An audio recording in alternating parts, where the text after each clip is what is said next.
Sommar. Skift til sommartøy og sms'er så nek som du vilt, konstant ut I ett ta du vilt, alla tøyna. Og då så 100 minutter innanlands fyrir bare 125 kroner. Det et garvilt tilpå. Faktisk det vittlasta og I sommar. Før til det.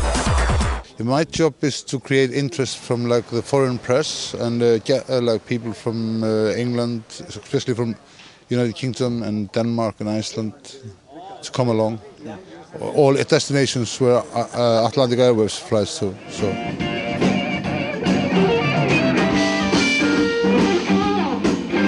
I think we've been really successful, I think, because we're getting really good response from UK, and we're getting probably around 20 people just from UK, and from Denmark and Iceland we're getting people as well.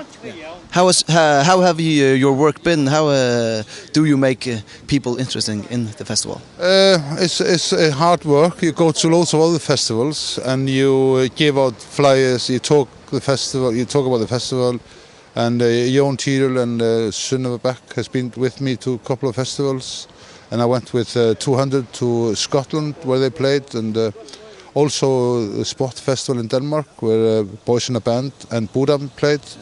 So people they see interesting bands from Faroe Islands, and they meet interesting people from Faroe Islands, and they want to come.